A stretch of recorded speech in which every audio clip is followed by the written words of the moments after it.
Yo, shout out to the Most High. It's always the highest movement in our Lord state. It's L-Deez. Also known Lawrence and One for another episode of I Need to Know. And as usual, you thought I was going to say the end, huh? Introduce yourself, G. SK the most hated. Okay, what's up, SK? Nothing much. What's going on? You know what I'm about to ask you, right? Go ahead. Excuse me, just turning my phone off and shit like that because I want a good interview. Yeah, come on. Okay. Why do they call you SK the most hated? Well, shit. Two of my brothers actually gave me that name that passed away. One of my brothers called me SK, stand for Scandalous Kid. Oh. Just because we was running wild, you feel me? We was running wild, you know, back at high school, middle school, stuff like that. And then another one just called me the most hated. He was like, bro, I don't know what it is about you, but a lot of people just hate you, bro. You don't do nothing to nobody, but. Well, you know, most slender niggas like you and Snoopy, it look like you could just get through the cracks. Hey, man. I always say skinny nigga with a lion heart. Feel me? So, you just mentioned that your brothers passed away, like of gun violence and stuff like that? Yeah. Damn, how was that? Shit. Talk Crazy. about them one by one, or did they die together? Nah, separate. So really, in real time, like, I lost a lot of people, bro. A lot of people. Just like double digits type vibes, you feel me? But one of them just died in a crazy way. I was supposed to be with him. R.I.P. Raymond Justice died in 2010. Okay. I don't know what it was. Like, I just left that day. My mom needed me to come do some stuff. And then on my way back, I just got the call, like, some shit just went down type vibe. So that fucked me up. You feel me? My other brother, he got into it with some people. You feel me? We ain't gonna talk too much about that. Yeah. And how old are you when all this is going down? how old? Yeah, how old were you in 2010? What? 2010, I was 15, 16? Okay. Yeah, 15, 16. And then my other brother, he passed away, what, 3 years ago? So, yeah, both of them hit hard on me. They wasn't like blood, but they was blood. You feel me? Definitely. So, you know, in the black community, it's always like that. Yeah. You know, I was fucking with this chick. She said, why do you always call your friends your brother? And you know what I said? I said, you believe they gonna be there till the end. And I said, you believe in Jesus, right? She said, yeah. I said, well, didn't he call his disciples his brothers? He didn't say, oh, that nigga John, yeah, that's my motherfucking partner. No, he said, these are my brothers. If you do the will of my father, you are my brother. So if y'all on the same height, yeah, that's your brother. Same vibe, same everything. Yeah, my dogs for life. For sure. So yeah, that's cool, man, that you got you know what I'm saying, a rap name or a moniker from people that you care about. Because a lot of people in this game, you know what I'm saying, they name themselves after people that they don't know, which ain't nothing wrong with. Yeah.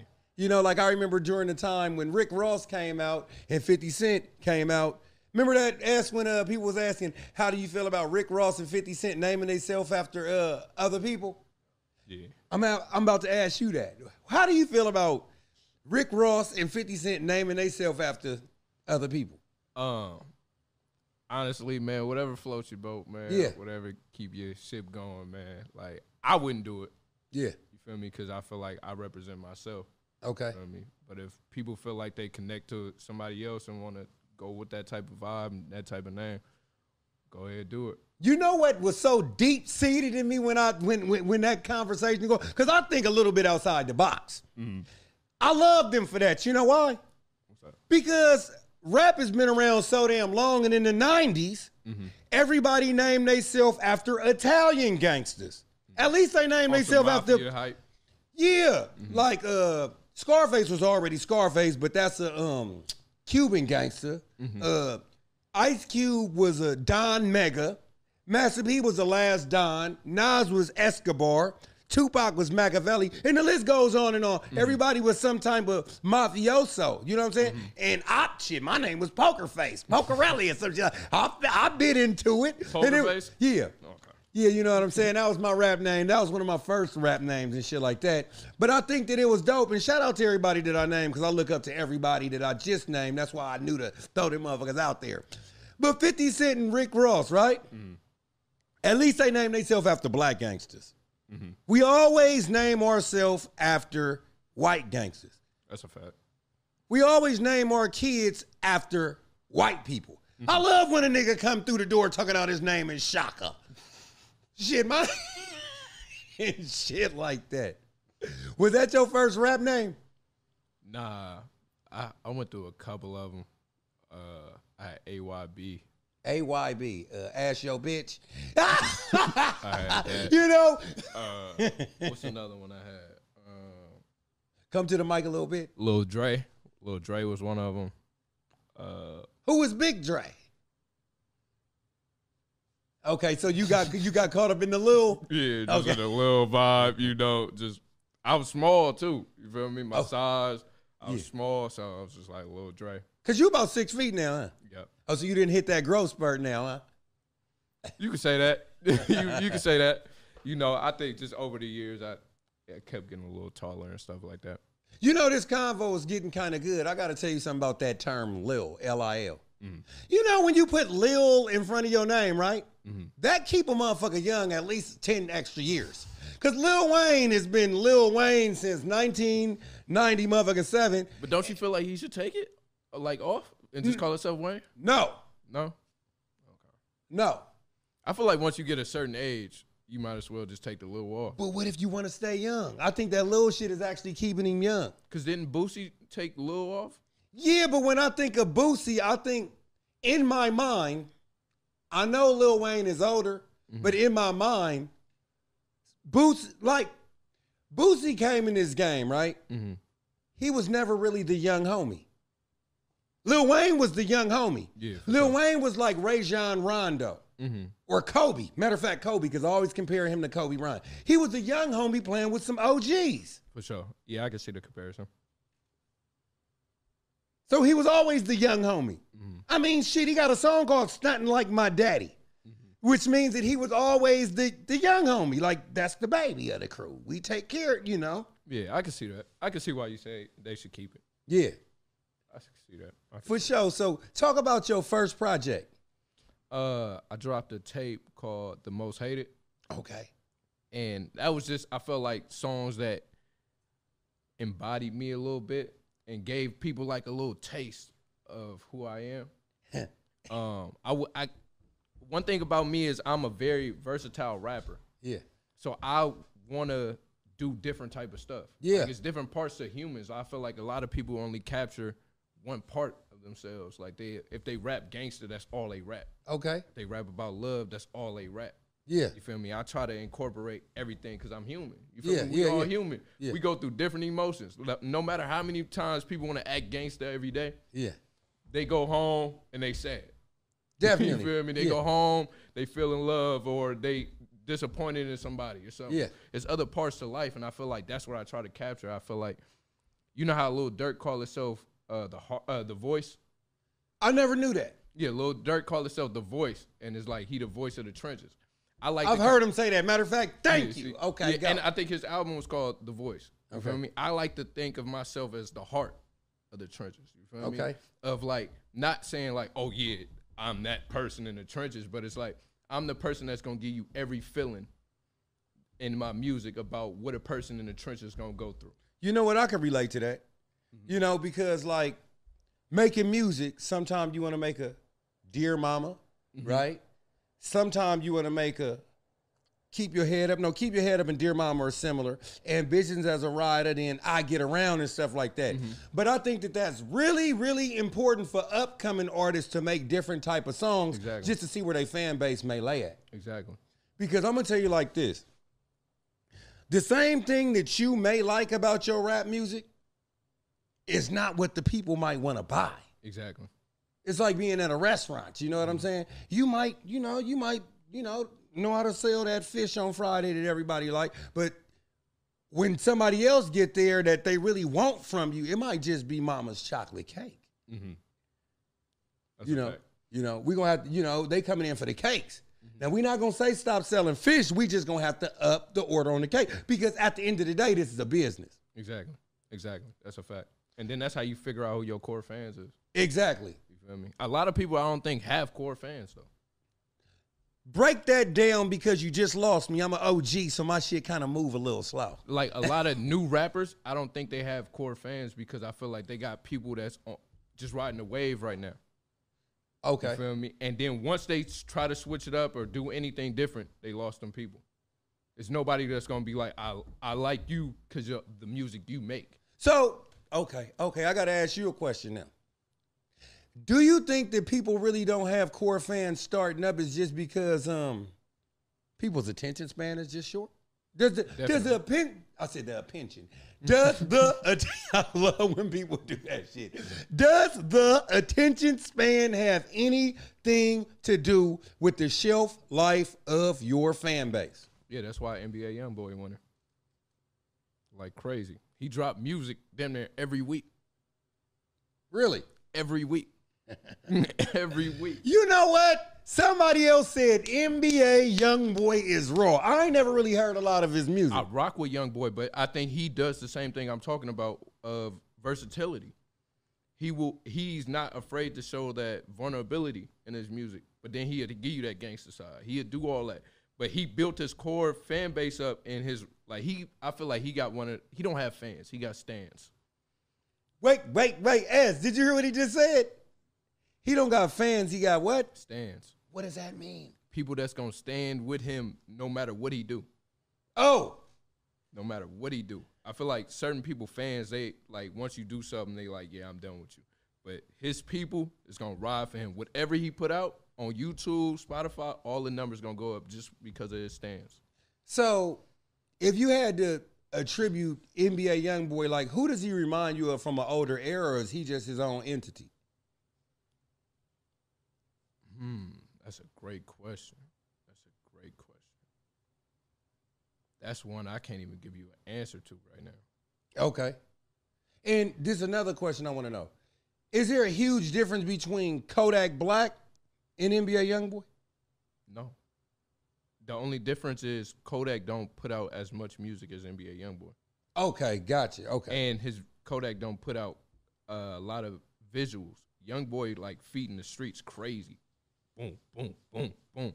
Kodak is the same way, but he just kind of preserve himself. Like he just keep it to himself. Kind of like exclusive. Yeah, but I feel like they're the same person. That's what I thought. Because I'm just from the outside looking in, just looking at, like a lot of the young guys. Like Kodak Black reminds me of if Trick Daddy came out now as a young rapper. Yeah.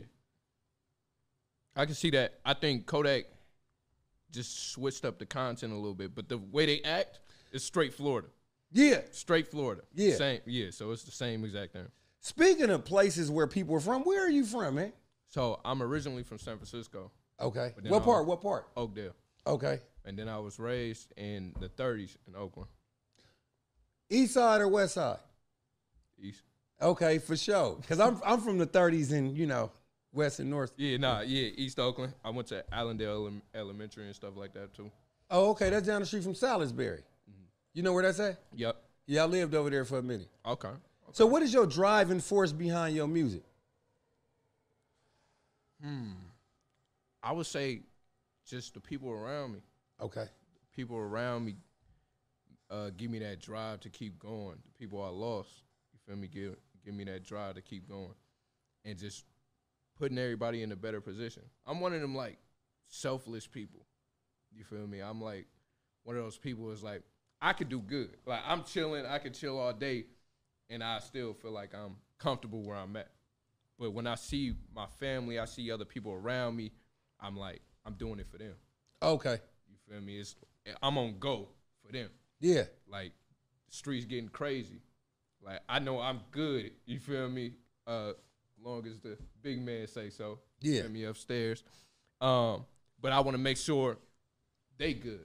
Yeah. I want to get them out of these positions because I'm losing a lot of people. So I want to make sure my people is good so that music, when I go in that booth, is just a whole nother level. Let's press the button on that. With hip-hop being so dangerous, rap music being so dangerous, being a young black man so dangerous, and you keep saying that you lost a lot of people, how does that affect how much you want to do music? Like, does that make you want to bag away from it a little bit? I ain't gonna lie. I had my points. Okay. I had my points where I feel like that's why I ain't drop a lot of music. Yeah, speaking to the mic, I can hear you, but Oh, I you don't can want hear me? nobody to Okay. miss this. Yeah, I feel like that's why I ain't been dropping crazy amount of music, but I think I had to find myself. You feel me? Like really sit there, talk to myself and be like, hey, it's go time. Like they wouldn't want you to be sitting here depressed. They wouldn't want you to be sitting here just sad and doing all this. They want you on go. Like all my brothers, my uncle, everybody was like, do this music. Do this. So when I go now, it's like none of that is about to affect me. It's like I'm on go now.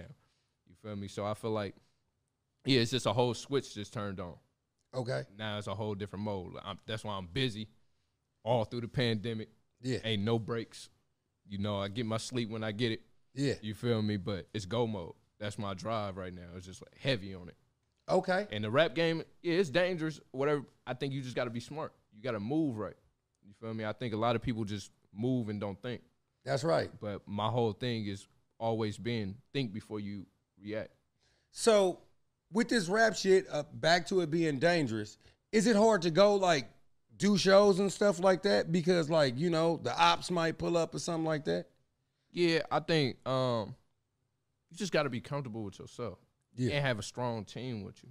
Yeah. Like I feel like as long as you know the power of your team and how you move, then you'll be good. When you try to go off your normal schedule and try to do small stuff here and there, you don't communicate. A lot of people don't communicate. That's a big part of it. You feel me? And I just feel like once you move right and you stick to that, of course there's gonna be little bumps in the road, and you just tighten up from there. Yeah. You feel me? You move as you learn. Yeah. Do you ever turn down shows because it may be in a particular neighborhood? Like, nah, I ain't fucking with that. No, cause I don't really got no beef with nobody, none of that type of stuff. I rock with a lot of people, so I know when I go to places I'm cool. But you know how the world is. Yeah. Be in hate, and people don't even know you. So I can't. If I think that way, then I won't never do nothing. Yeah. You feel me? I won't go get nothing to eat. You feel me? Like small stuff like that. I want to go to the mall or something. You feel me? I might want to go get some shoes or something. But since it's over there, I can't go. Nah, Yeah. I don't move like that. So how many followers do you have on Instagram? Well, I think I'm at like 30-something thousand. Okay. So how did you get that many followers? Super Buzz, or this is what I really want to know. Mm-hmm. I'm going to cut to it. Are people paying for followers? I don't know. Okay. I honestly don't know. I know with my stuff, I was super heavy on Instagram like crazy back in the day. And then when all this bull stuff started happening, you feel me? Like I kind of died off of it. So now I'm back in that mode of trying to get everybody back paying attention to what I'm doing. Cause like when you go to like my SoundCloud and stuff like that, when I first dropped my Dick Pleaser remix, that shit hit like 10,000, almost 10,000 views. Yeah. You feel me? And then like as from there, I started slowing up. Like, but if I would have kept that run, it would have been nasty. But since I died down from music, it look a little weird now. So I'm just trying to get that attention back on my page and be like, yeah, I'm here and I'm on the road now. Yeah. Ain't no stopping. So yeah, as far as people buying followers and stuff, I don't know. To each your own, because it ain't gonna show nothing when it's time for you to put nothing out. You feel me? Explain that last part. It ain't gonna when I say it ain't gonna show nothing, it's like when you buying those are bots. Yeah. So when you putting out your link and stuff like that, ain't no real people gonna be clicking on them links. And I like to tell people like a lot, like when you doing these shows, that's when you find out who your real fans is. Mm-hmm, Like you can have 1 million views on a song, but then when you do a show and there's 20 people, something wrong. You feel me? That means you buying plays, or people just like that song, they don't like you. Yeah. You feel me? Like it could be different things. So I would never do that because I want to know who really rock with me. Yeah. I don't want no fake numbers to show like, oh, it looked good to you, and it probably get you to click. Nah, I want to actually see genuine stuff. Gotcha. You feel me? So what is the biggest accolades that you got from the SK album? I got a lot of good feedback. Somebody hit me on one of the biggest things to me is somebody hit me and told me that they was fighting depression and it got them through it. Damn. Now they moving a little different and and their life just is better. And they appreciated me for that. And then I just dropped a song not too long ago called Don't Understand. Shout out to my dog, King Sam. He on there. And they listening to that. And he like, this a great follow-up from what I needed, and it's going to keep me going. So that's the type of accolades I like. I like when genuine people come and tell me, like, hey, this song did this for me. This got me through that. That's the type of accolades I appreciate. That's dope. That's dope. So. You know, because I make party music, and motherfuckers like, yeah, man, yeah, I knocked the bitch to your song tonight, L. I'm like, that's dope too, though. That's dope too, though. He's like, yeah, man, I was down. I'm like, well, did you find the light? Hell no, I knocked the bitch to your shit. And you know what's crazy about the Dick Pleaser remix? I did one to that same beat. It started off as a freestyle, right? But I actually really did it. Mm-hmm. And it made the Thizzler countdown, but I dedicated the song kind of like to my group. Mm-hmm. I wasn't naming hella names like Lil Wayne was naming girls. But I named hella names. Yeah, but I was naming like my partners and stuff like that. Then I eventually like went bad on the last verse though. Mm-hmm. It did something though, but that beat is off the hook though. It's a crazy, crazy beat. So crazy. So I gotta ask you this question real quick. If you was Too Short, right? Mm-hmm. And you never made no music before, but you just had hella them songs, right? Mm-hmm. What song would you drop now? If I was Too Short, I ain't gonna lie. I'm dropping that Short But Funky.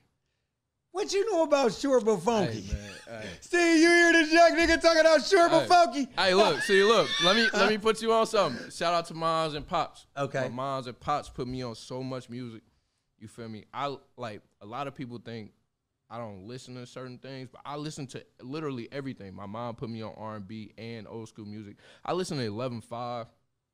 I listen to Sugar Free. Yeah. Looney Coleon. Rapid Forte. A bunch of people, bro. A bunch of OGs. Snoop, one of my favorite OGs. Y'all look alike. Shit, I believe that shit. Doggy Style album is one of my favorite albums. Really? Yeah. You know, have you ever heard of the Source magazine? Yeah. So in the Source magazine, you could get 5 mics. 5 mics mean perfect. Mm-hmm. Well, back in the day, they gave Snoop Doggy Dogg 4.5 mics. And you know what their reasoning for giving him 4.5 mics was? Because it's a 5 mic album. Yeah. They redid it. Mm-hmm. But you know what their reasoning for giving him a 4.5 mic album was? They said because he had too many people on it. Does that take away from the album? Nah, the album was classic. And then the features was perfect. But this is what I'm asking you. If you listen to, like, do you feel like you having too many features would take away from your album? Or if you listening to a new artist, does having a lot of features take away from that? I could see it messing up, like, getting that core fan base and people liking you versus like you and your partners. But I don't know, that album is fire, bro. Like, yeah, I don't know. Like that album, and I'm still mad he ain't get no Grammy. Yeah. Like, I don't know. He might have got a gram. Snoop got a gram, but he damn got a gram, but he ain't get no Grammy. He got a few of them motherfucking grams. You feel me? But, yeah, I hate that. But yeah, I feel like that album, like if it wasn't a classic, then I can see people saying that, but it's not a dull song on that album. Yeah. Like he went crazy. What? And it was a follow-up. It was a follow-up to The Chronic. Like the build-up was just monstrous. Like that's like the most anticipated rap album of all time. Yeah. Boom, boom. Back to back. Him and Dre. Yeah. Come on, man. Yeah. That was 5 mics. So do you have a lot of features and stuff like that on the SK album? I think the tape I dropped on the most hated, I don't think I had no features. Okay. I don't think I had no features. I might be wrong, but I don't think I had no features. Is that your only project out? Yeah, that's my only one. I'm working on another one right now. I'm working on 2, actually. That's how much I've been working on. Okay. Feel me? I got one that's a solo project that might have a couple features on it. I'm calling it The Heart of a Hoodlum. Okay. The Heart of a Hoodlum. And then I got another tape that don't have a name that I'm doing with one of my singing partners. And it's going to be like the best of both worlds type thing. Okay. Now, where do y'all young motherfuckers, man, get off saying tape? Hey, man, because I don't think it's a line between mixtapes and albums.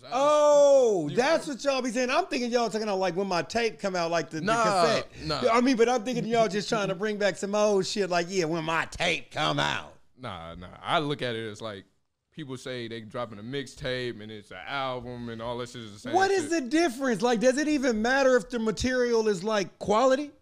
Nah, I think it's just the freedom of the artist when it comes to deals and shit like that. So I know some artists, they get when they doing their mixtape, they get full freedom of that. Yeah, it's like the label ain't got to put too much money behind that. Yeah, but when it's the album and it's like the rollout, all that type of stuff, then they put more into it. The label might pick your single and stuff like that. But with a mixtape, it's all you. You at a good age. I gotta ask you this question because I love to ask questions. What's good? In your opinion, who's the dopest rapper to put out the dopest mixtapes? Wayne. Wayne? Yeah. Okay. No, I don't think nobody top Wayne. Not 50? No. Okay. I think Lil Wayne might be like right there. What'd you say, S? Wayne the GOAT of mixtapes. Really? Yeah. And I will probably say the GOAT of features. Wayne did so many features at one point, it was untouchable. Like, he was untouchable. Him and Chris Brown, featured kings. I don't think nobody. Drake, huh? Probably Drake. Yeah. Probably Drake up there too. But I don't be seeing Drake do too many features. It ain't like too many. Like Wayne at one point was destroying shit, and then Chris Brown just always on somebody's song. You know what? I love him too. Yeah, I was just gonna say Gucci. People said Gucci Mane mixtapes was a monster too. I fuck with Gucci heavy. Okay. But Wayne is the GOAT. Okay. So if rap is basketball, is it safe to say that Lil Wayne is Kobe Bryant? Just your opinion. I think it depends on how you look at it. How do you look at it? Because I would say Wayne is Jordan. Oh. Okay. I feel like Wayne really put the mixtape game on the map. Like people started constructing their mixtapes a little different after Wayne. You know what? But see, a mixtape to the NBA will be somebody that's actually good at playing pickup games, but Jordan is definitely good at playing pickup games too. I would just go with Kobe because he started off young, and then you seen him go from being young into a man, and he was good young, but he was a young homie. You know, when you're younger, you get a certain pass than an old nigga. Yeah. Because when you're old nigga, they already expect you to know. You know, when you the young homie, you could just pull up. And plus, he was for the young homies. He's for the young homies and little kids. Like when we was coming up, right? There were kid rappers like Crisscross, and you know, it was cool to be the young guy amongst the OGs, and you get a certain level like all the little sisters and the last little bit of weed or whatever. You know, you can't get a nigga too high.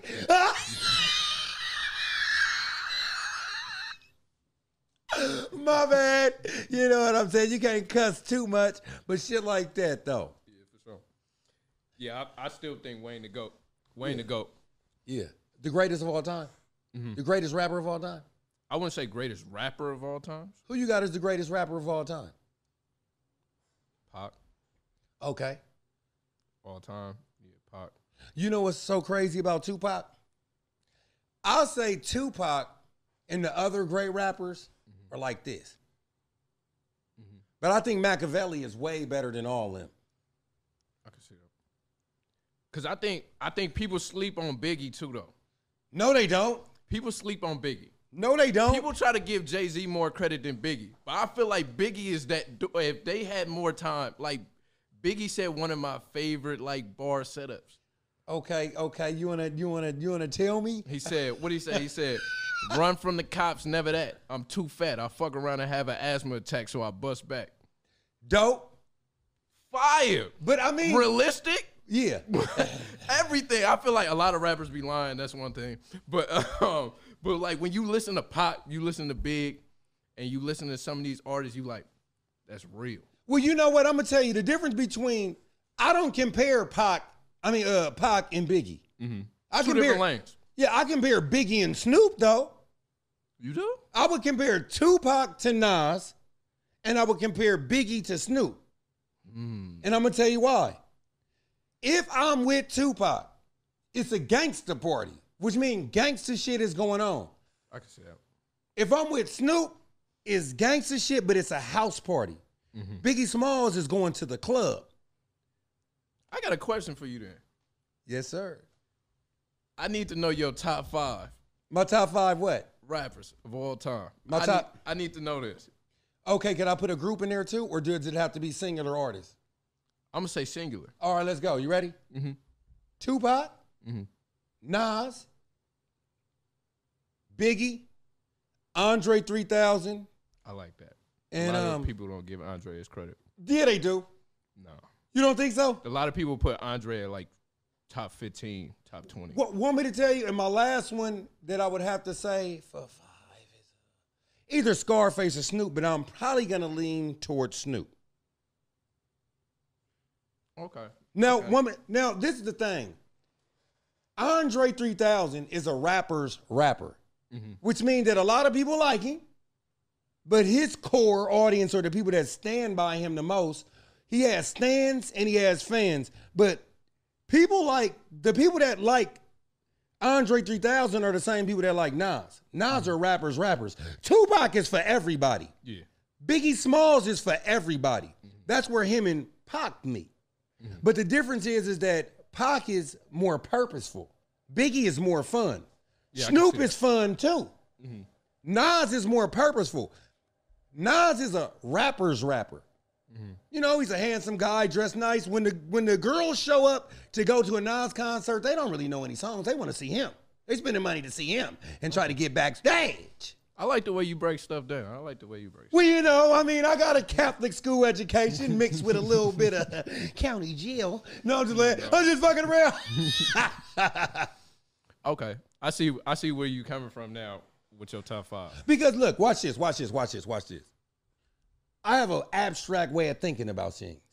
When I think about hip hop being a university, who would be who and what class would they teach at that university? Nas, I'm gonna start with Nas. Nas will be on the Black Student Union inside the classroom. Tupac will be on the Black Student Union, but he would be outside protesting on a milk crate with a megaphone. They share space, but they have two different agendas. Yeah. Andre 3000 would be probably teaching art.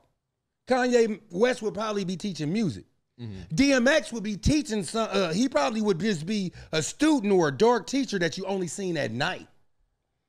And 50 Cent is a local athlete that was hella good, but got kicked out of school probably for some weed or a gun, but grew to be a famous fucking businessman.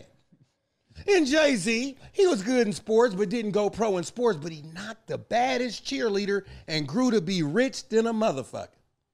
And that's how I view these niggas. I like that. I like the way you broke that down. I like that. Because my top 5 is something like that, though. My top 5 is something like that. I got Pac, Big. I got M, though. Okay. I got M in there, Nas. And my 5th one changes all the time. Yeah. I go Snoop, or I do Andre, or I do DMX. I could go with that. Because DMX did something that a lot of people don't do. And it's all about timing. DMX is raw. I'm not taking nothing away from him. I never seen nobody bring a country to a show and had them rapping with him. You know what I'm going to say about DMX, though? Because DMX is one of my favorite East Coast artists. I'm going to tell you why. He's very easy to understand. He doesn't speak in too many 5% language lingos where I could get lost. Like if I'm Ghostface, like if I'm listening to Ghostface, then he'll be talking to God body language so much I might get lost. It took me to learn mathematics and study with the 5% Nation when he said, I keep the free power close. I'm like, what the fuck is the free power? But he was talking about the 45. Oh shit, now the gangster shit. If that's who said it, it was either him or Capone or Noriega, but he speaks a lot of mathematics in the 5% language. You know what I'm saying? Yeah. So with DMX, he doesn't really speak in all that. He's very simple. You know, you can easily understand him, but a lot of people, right, like DMX, want me to tell you why? Because he came right after Tupac's death and he reminded a lot of motherfuckers of that. Yeah, DMX hard as fuck, man. It's fuck. Hard as fuck. It's a lot of people I feel like people don't give respect to.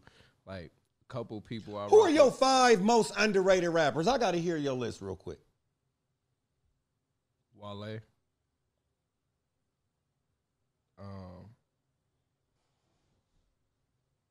E40. and this is like the world. Okay. Like, you feel me? Like the world don't give them the credit they deserve. Who else can I say?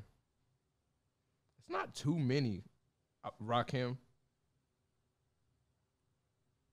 Well, you know what? You say Rakim, right? Mm-hmm. You got to factor in the time period. Mm-hmm. Because, like, you know the greatest basketball player that you don't hear every day? Dr. J. Rakim is the Dr. J of this shit. I can see that. I could definitely see that. Like, have you ever noticed that the old GOATs, they don't really mention? Yeah, but I also feel like E40 is a GOAT, you feel me, that don't get his credit in a lot of stuff. Like, I think when people see E40, they give him his credit. But when it comes to these kind of conversations of like a top 10, top 20, a lot of people don't even think to put E40 on. And I feel like he'll smoke a lot of these people. Well, do you know why? Because the style is unorthodox. And when you think about California, especially Bay Area hip-hop, niggas is characters. Mm-hmm. So, but why would a character like Eminem be different from E40? Because he's white. I can see that. Yeah, it's my own question in my head. Because you got to realize is that there's prototypical things in life. Mm-hmm. If black people do something, then they have to get a white something just to do the same thing. You got Magic Johnson. Okay, well, guess what got to exist? Larry motherfucking Bird. Yeah. You know what I'm saying? If you got this heavyweight boxer, they got Rocky Marciano because they got to get their heroes too. Mm-hmm. You know? Do I think that Eminem is raw? Of course. But the subject matter that he's actually talking about, like, killing his mom or something like that, this is mom and shit like that. I'm black. All I got is my mom, and we don't play like that. Yeah, that's a fact. We don't even play with, like, I might talk about your mama like, oh, man, your mama don't read the King James Version Bible. She read the Rick James Version. Ah! You know, and that's how we play. But at the end of the day, our mother is all we got, so we don't play like that. And he's like, queen. You know, we like, he a fool for it, but shit, man, my mother would kick my motherfucking ass if I said this. I mean, Too Short did an interview saying, you know, man, is my mom out there? You know, man, I'm not going out there. You know what I'm saying? And mom's out there. This is Too Short talking. Yeah. You know, because motherfuckers love their mama, man. Niggas love their mama, man. Yeah, it's for sure a different vibe when you come to that type of stuff. You know, in the black church, how long is Mother's Day? At least 2-3 weeks, Sunday church. Nigga, how long is Father's Day? Ask what? I get this nigga a shirt. Couple hours. You know, shit, let me go to the clearance section and go get daddy something, shit. And the nigga still got to take their ass out to eat. For sure, before we get out of here, man, let everybody know, man, where we can find you at. Oh, first off, appreciate you for having me. Y'all can follow me at SK the Most Hated. On everything. SK the Most Hated on Instagram, SK the Most Hated on SoundCloud, YouTube, Spotify, all that good stuff. When you come back out, man, you gonna come back out, you know what I'm saying? Like back to the show with the new music. Oh yeah, for sure. For sure, man. You was cool, man. I like talking to you, man. Oh yeah, man. We gotta have another conversation. Oh, it don't stop. I got your number now. Yeah, for sure. I got this motherfucking number now. I'm about to pull a Mike Jones and tell everybody your number out there. No. Hey, don't do that. For sure. Well, I am L-Deez, also known Lawrence One, for another episode of I Need to Know. And as usual, come on, you know what I want.